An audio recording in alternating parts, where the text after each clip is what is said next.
You know, if any boss in this game deserves a rematch, it's the Dung Defender. His first showing was, well, let's just say it was less than flattering.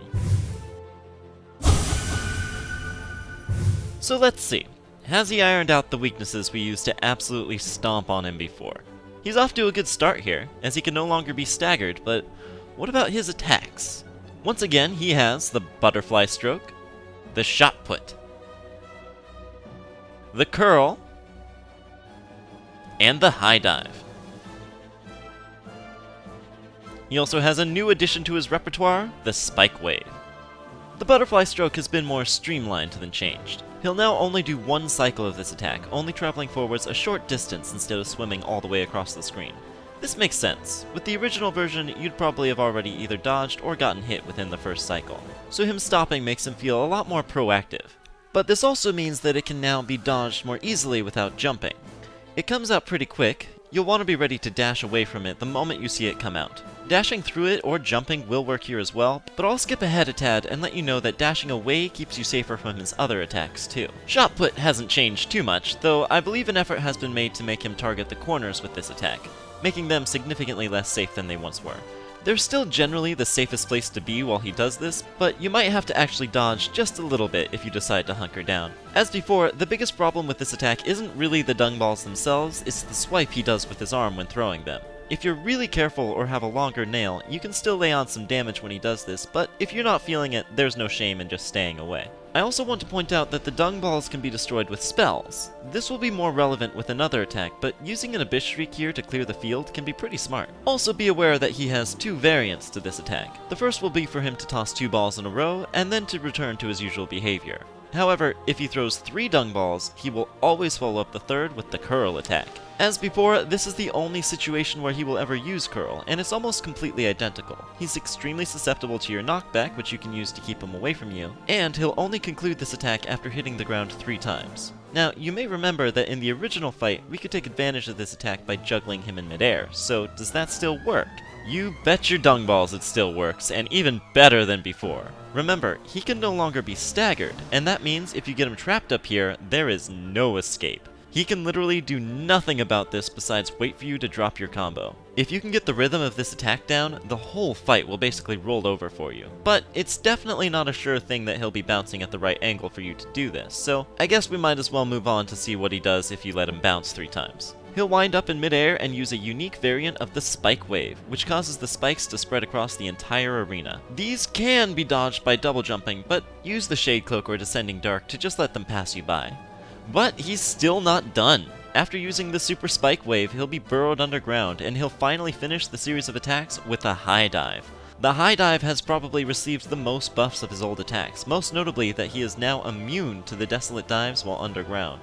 So no more cutting off this attack before it starts. It will also be accompanied by a total of 10 dung balls, 5 to each side, with the nearest falling close enough to the defender that standing close to him to avoid them is a little uncomfortable. This is where the Abyss Shriek really shines. When he jumps up from the ground, you let one loose to deal damage to him while he's airborne and destroy any dung balls above you. All of that is true of both the normal version of this attack and the one he uses at the end of the full combo. The only difference is that for the regular version, he'll stay underground for a bit and move around in an attempt to target you. You may also remember that the Dung Defender would try to use a special version of this attack after his HP got low enough, but thanks to his weakness to ground pound spells, we never really had to deal with it.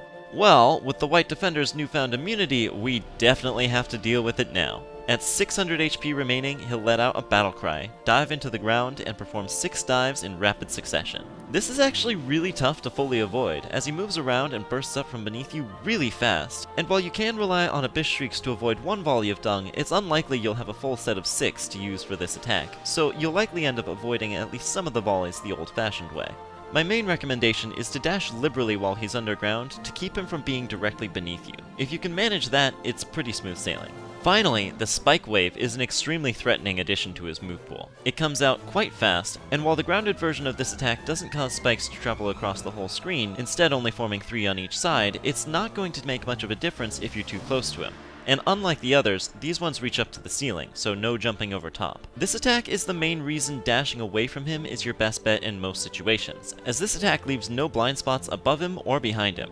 Retreat is the only option. So basically, for our game plan, we can afford to be pretty aggressive, wailing on him whenever he's not moving, but anytime you see him so much as twitch, dash in the other direction. This should keep you safe from the initial hitbox of any of his attacks, and give you enough space to avoid the rest. He can also do this backwards dash, but give him space when he does that too, as he'll usually follow that up with a spike wave. And honestly, there's not much more to it than that. The corners are still relatively safe, though not the impenetrable fortresses they once were, so if you need some healing, you can usually get away with doing it in the corner. And of course, if you get the hang of juggling him, it trivializes the entire fight. Much like before, nearly everything in this fight is made much easier with Mark of Pride. If there's anything left to say, I think it's that we should all be very, very glad that he only does 1 damage. I'm just so gosh darn thankful that he doesn't do double damage like other rematches do.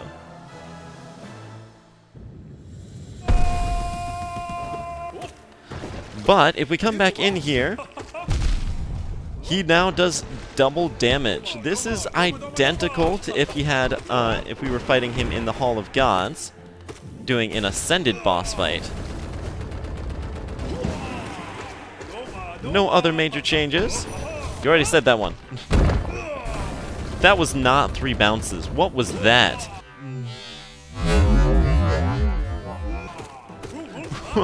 You're cheating now. Obviously, fighting this guy with double damage is going to be a significant boost in his difficulty, but we have already been through a lot worse, so not too worried about this. He is, I would say... Actually, this is a good time to talk about this. My little difficulty setting thing definitely falls apart now that we've been fighting Radiant bosses.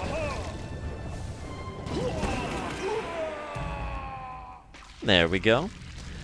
Essentially, the numbers, once they start doing literally infinite damage, become pretty meaningless. I'm only really doing them for the Radiant bosses for fun. They really shouldn't be used as a measure of how actually difficult they are. That's right, we have a 3rd rematch with him. And it works probably exactly how you'd expect, with him now doing 3 damage, the first foe we've found to do such a thing. At least it's easier than coming in against a Radiant foe, but still, triple damage is no small potatoes. And you know the pattern at this point. This one does 4 damage per hit. Meaning we can only take 2. And we'd have to heal up quite a bit in order to fully restore after even 1 of those hits. If you've been relying on some quick and deep focus, yikes! This is the point where that's gonna really stop helping too significantly.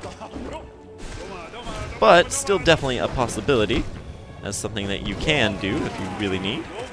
Back in again, we have only 1 rematch left to go.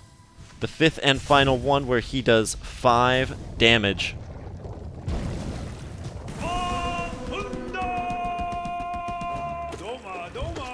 Come on, Ogrim, you and me. To the end of the... Shoot. Didn't quite nail it. Probably at least got your last phase, though. Oh, man! Still skipped your 2nd phase. Heck yeah! Ooh, that's how we do it. Our next foe is the White Defender, and honestly, you guys have seen plenty of this guy. And his Ascended and Attuned fights are completely identical to 2 of the fights we've already done. So I'm gonna meet you guys on the other side. Got through Ascended after only taking 1 hit, so Radiant shouldn't be too bad. But let's put my money where my mouth is. Tactics-wise, there's not gonna be too much that's different here from when we fought his 5 damage variant over in his Dreams. Simply keep your distance, be ready to dash away at a moment's notice, and if he presents you with an opportunity such as this, don't drop the ball. Am I right, or am I right, or am I right, or am I right, or am I... I'm done. Oh shoot, I dropped the ball. That's kind of what I get for making that joke. Oh, that's fair. I accept my dues. Ah. As one of the few cheesable Radiant boss fights, I don't consider this guy exceptionally difficult, but there's no need to underestimate him. He is still one of the more difficult boss fights out here.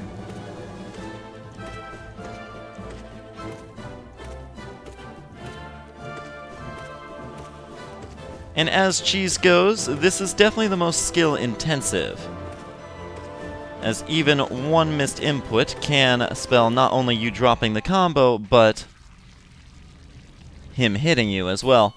But all around, nothing too terrible there.